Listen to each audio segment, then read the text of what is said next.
Hello, Build Show Network. Steve Basic Architect here. We're live from the job site. Today, I want to just talk to you about a somewhat uncommon framing occurrence, but it happens every now and then. I call it an upturn beam. So you can see the beam here, right? What's happening here is everything left of the beam over here is a two-story space. This is a one-story space. So you can see the beam goes and it terminates. We got that nice column buried in the wall, but this beam here, because of some of the spans, well, it exceeds the depth of the floor joist. But rather than have it hang down and become a problem in some of the spaces here, and we'll trace it across the house, you'll see here as we walk through and look up, you can see there's the beam, and you can see the zip R6 panel on the outside here. So this basically goes up and that becomes the exterior wall of the second floor. But that beam is flush bottom, some people call it also. I call it an upturned beam. But if we trace that beam along, you can see it there. Then it comes here and it actually becomes the band joist because the exterior wall falls in line. And then we have this little bump out here at the front entryway. So the beam reveals itself again. And then walking across here, it becomes flush again. And then when we go into this room here, you can see the joist now hang off of this side.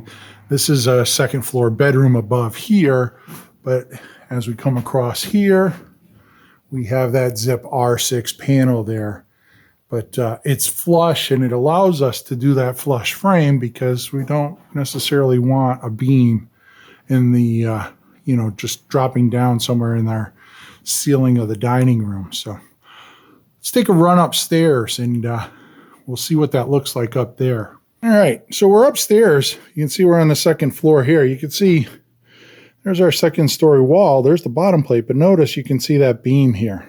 So it sticks up a good 6 inches, and then we have the bottom plate there. So basically, this front wall is just 6 inches shorter than these side walls.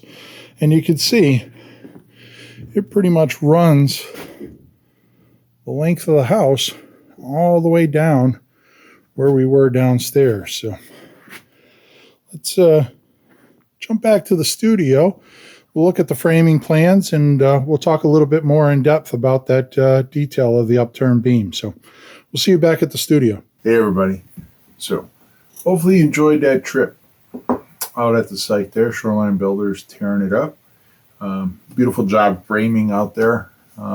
We get very conscientious framers on their projects, and with Jim's oversight, we don't ever miss very much. So great team, privileged to work with them. Always got to have a great team out there. So anyways, speaking of team, look who we got. Big Red. Got a few details. We got a plan. We can take a look at it, orient ourselves. Not going to slow down. Let's dive in. All right. So brought up the framing plan here. You can see this is the whole second floor. You can see we have a beam line here. We have a beam line here that catches the joists.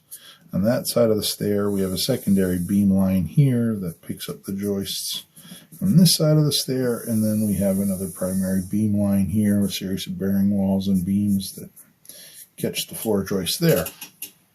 But the beam that we saw in the video there out on the site, first of all, I was standing here looking up at it, and then I walked into the bathroom here and looked up at it.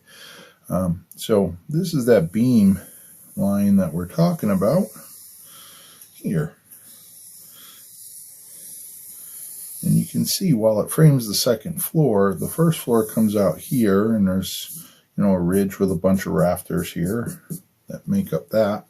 You can see this is that portion where the wall punched out at the entryway, where I said it becomes part of the top of the wall there, and then it reveals itself, and then it disappears back in the wall. And over here we have a symmetrically loaded single-story roof here that upturned beam goes up into. So let's take a look at exactly what an upturned beam is.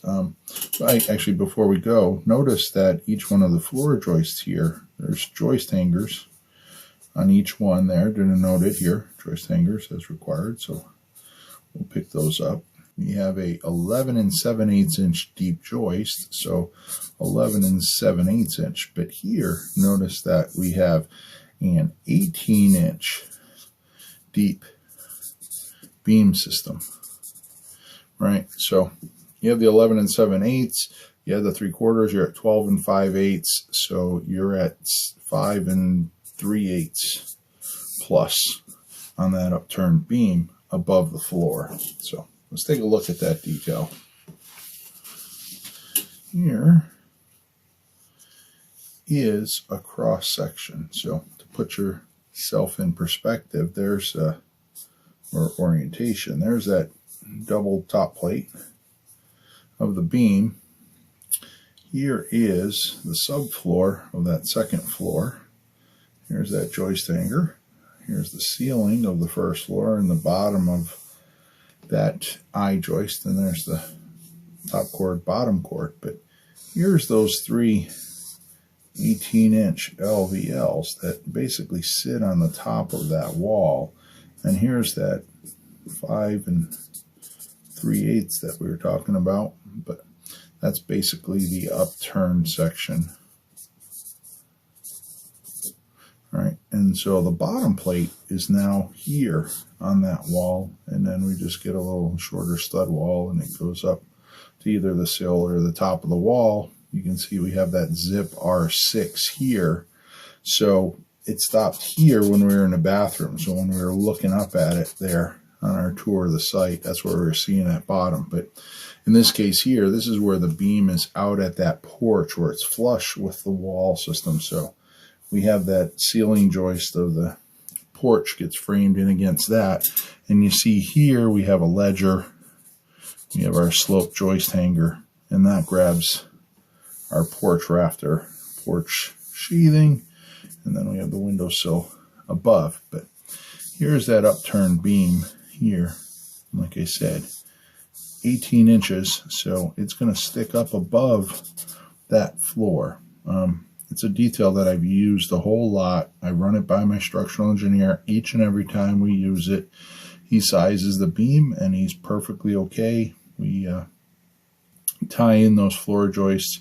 We will typically put some blocking in between so that we have some edge nailing to that sheathing diaphragm there. So we put a 2x4 in there. We'll be able to get those nailed in there, and then that ties that whole system nice and tight there. But anyways, it's a small but very, very functional solution detail to a problem that occurs quite often. So push that beam up into that second floor frame. I call it an upturn beam. I know there's a bunch of names out there. Framers have all kinds of names for it, but that's what I call it. So there's the detail. All right, so we looked at it in plan, we looked at it in section. It's time to put Big Red to bed, but I can now say that literally. So many videos ago, you heard me talk of my youngest fan out there, or one of my youngest fans. There might be more, but there's a fine young gentleman out there by the name of Gray. Well, Gray, believe it or not, sent me, or actually Big Red, a present. So you're not going to believe this. So he was always worried when I said, time to put Big Red to bed.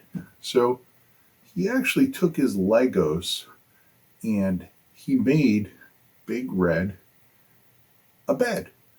So Big Red now has a place to sleep. But it doesn't stop there. Gray found this beautiful little Advantech zip system blanket. So literally, at the end of every conversation, we can literally put Big Red to bed. So anyways, Gray, thank you, man. I don't know what to say, but anyways, if you're looking for more, you can find me on Instagram. It's the Basic Architect there. Look for it. Putting up a lot of great stuff. Got a lot of great projects coming on. Check out my daughter, Alexandra Bazek. She's there putting up good stuff. And you can find me on the Unbuild It podcast. We just had a great weekend where we shot a whole bunch of new podcasts. So check that out. You can find it on YouTube on the Unbuild It show. And a lot of great stuff happening out there. And Build Show Network. Hot to Trot. We have me, Wade, Brent, and Jake, and Matt. And then we've added Drywall Shorty, Zach Detmore, the Mechanical Hub, and last week was Design Build Doug. So numbers are growing, videos are growing. That means information is growing. But know what isn't growing? The cost to view all these. You get to see it all for free still. So go check it out. A lot of great information out there. Remember the science. Got to watch these videos 7 times or you're not really grasping them. I appreciate your support deeply. And until next time, long live our buildings.